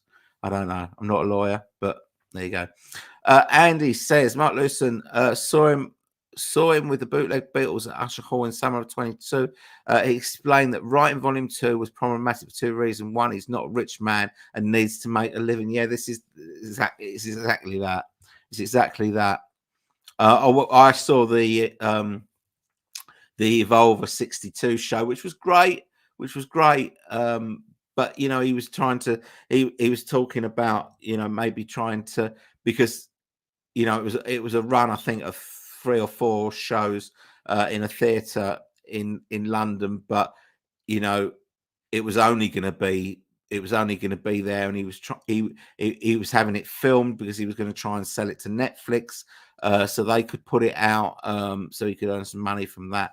I think that there is a real problem getting this book finished, from what I can understand.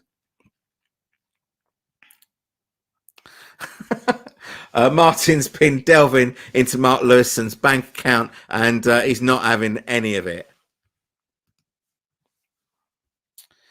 Yeah. No. Ask Denny Sywell how much he got paid by Paul. Every time he finishes a chapter, he finds new info. Yeah. Martin says, Tony, the museum in Liverpool gives Stu equal billing to John and Paul. The guys wasn't even switched on. The Beatles are 4 guys. Don't want to hear about these other guys. Yeah, well, they're all part of the story, but it's just how much we need to know about these guys. That we know that they're part of the story. Are you talking about the Rogue Best museum, or are you talking about the I can't think what the other one's called, the Beatles, what's it called, the Beatles Experience, the one down at the Albert Dock? I can't remember what it's called now. But yeah, the Rogue Best one is really good. Went there in last year. Is really good. Some really good stuff in there. I mean, most of the stuff has come from Pete Best. There's some good stuff in there. But yeah, I take your point. I'm not that interested in not that interested in Pete Best and Stuart Sutcliffe and Ivan Vaughan and all these people. Derek's got to go get some rest. I'm coming down with a cold. Thanks for being on, Derek. Nice to see you, mate. Thank you. We'll see you sometime soon, hopefully. Daniel says it's amazing. The Beatles split in 1970. Plus, here we are 54 years later, moaning about some releases. Can you imagine if they retired in 70, 71 and we never had anything else released? We are so lucky. Yeah, absolutely, Dino. Absolutely, Dino. But you know what we're like? Beatles fans. We are the biggest moaners. We are the biggest moaners in the world, honestly. We'll find any angle to have a pop at something. And you know what? sometimes it grinds you down. Grinds you down after a while. When you see all these, you know, one of the things about, you know, one of the things about having a YouTube channel, which obviously I didn't realize until I had a YouTube channel, but you know, you kind of get all different perspectives, and you get to know people that are really positive about stuff, and people that are really negative about stuff. And when you see that there's a comment from someone who's, you know, constantly negative, it kind of grinds you down a little bit, and you know, oh, I don't want to read this again, you know. Anyway, I'm not gonna go into it because it's not important. It's, you know, it's horses for courses and all that sort of thing, but you do kind of notice these things. Lee says, I believe Peter Cobham's priority was to create Yellow Submarine movie soundtrack for cinema and DVD surround sound. Yes. Then the audio CD vinyl release. And maybe that's why a lot of it is bright and loud. Yes, quite possible. Beatle Dustino says, last time, sometime in New York City was reissued. They what? They effed all the... They left all the Zappa stuff off. That was a... Yeah, but there's been reissues. There has been reissues with it. I know the one that you're talking about. I think it was it 2005 or something, where they didn't just do that, but they kind of tried to make it more commercial. So they left all that stuff off. They also shortened We're All Water, which I think is 7 minutes on the proper version of the song. It's 7 minutes plus. I think they whittled it down to about 5 minutes, something or other. So they just basically tried to make it a little bit more friendly, I suppose, for want of a better word. Lee says, I can see George Harrison's self-titled eponymous 1979 album being revealed as the overlooked Beatles solo masterpiece. It is someday. It is a very celebrated box set. Hopefully, yeah, I'd love it. I mean, I don't know. You'd never know with George's stuff. You know how much, how much extra stuff there is of George, because we know that he wasn't, he wasn't a prolific songwriter. We know that some albums he got sent away with a flea in his ear. That's not good enough. Go and write something else for this. So you do wonder, how much there is of unreleased material of George's. But what we must surely be in the vaults, outtakes, things where it hasn't gone right, or things were prior to overdubbing and all that sort of stuff. It's if Danny's true to his word, and he opens the archives like he said he's gonna, it could be interesting. But we'll have to wait and see. But I do love that album. That and 33 and a Third, great albums. Stephen says, Lewison will always find new information. He has to accept a perfect biography is almost impossible and just get it done. Yeah, I agree. Hobain says, how did that bloke with the dodgy blue album label, Miss Press, get on? Did he get his replacement? Yes, he did. He got it replaced. In the end. Hi, Graham. Nice to see you. Thank you for joining.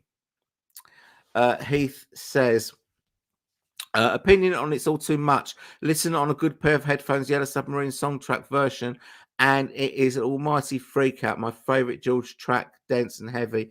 I'm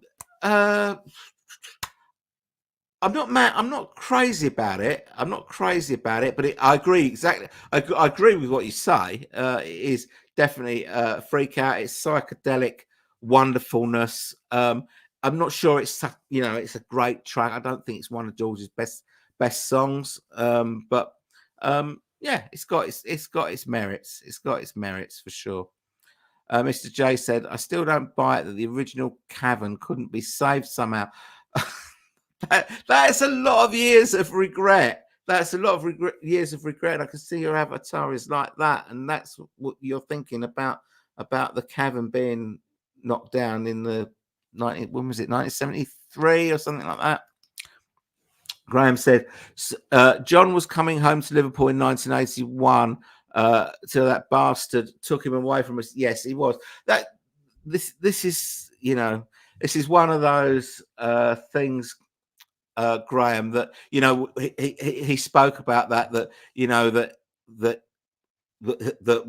were going to do the.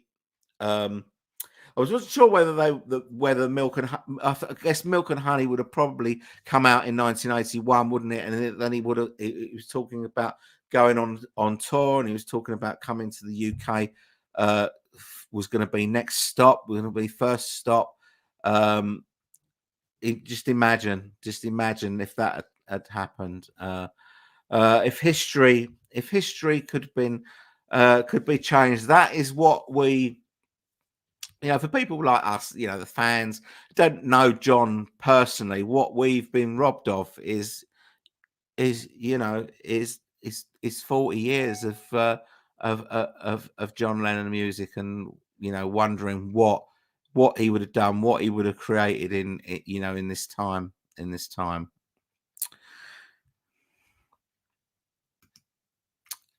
I'm not sure what that means. Bill Dustino says, my typing skills is proving to be as bad as my handwriting. Elvis says, I wish that there had been a Beatles collector label like Elvis FTD, a collector label. So much stuff comes out on a regular basis while Beatles come. We have to wait. We're not getting any younger. No, we are not. We are not. Right. Dino says, I played the Mike McCartney McGear album for the first time the other day, and it really is amazing to hear Wings and Mike together. Really shows what a great band they were. Okay. I think we have come to the end of the comments, which is quite handy. We've been on for 2 hours. Oh, hang on. Ollie's saying something. What are you saying, Ollie? Ollie's saying, hi, Tone. Have you heard any podcasts with David Whelan on John's murder? Very interesting. No, I haven't. No, I don't think I have. I haven't. I was just saying. So Dino is giving praise to the McGear album and saying that he enjoyed it a lot. But I think we have come to the end of the comments. Oh, hang on. I'm just trying to end it, and there's more comments. Andy says, I like the version of All Too Much in the movie with the extra verse. It would be great if a revised Rarities album came out someday. Hi hat, all my loving. She's a woman. Count in. You're going to say help with the James Bond and all that sort of thing. Martin saying, I'm here, Tone. Dino saying, great show, Tone. Keep them coming up. Thanks, Dino. Thanks for joining tonight. Elfin Man says he's missed the whole thing. Mr. J says, Tone, you have a great live stream. Thank you. Really enjoying it. Thanks very much. Greg says, I saw an interview with Jack Douglas, and he said in 1980 versions of She Loves You and I Want to Hold Your Hand when he was recording for his 1981 tour, saying that John was running through them, right? Is that what you're saying? Ollie's saying, no more comments, please. Dusty's saying, I don't think Rachel's ghost is here yet, but are you planning to do the Beatles 2024 vinyl tag? Rachel's been on already. I think she was on before you came on, Dustin. Yeah, I'm doing it tomorrow. I think. I'm gonna have a go at it anyway. Should be fun. Are you doing it? Graham says, I was lucky to meet John at the Dakota back in 1976, and he said he was coming home. Oh, that's fantastic that you got to meet John, Graham. That is absolutely fantastic.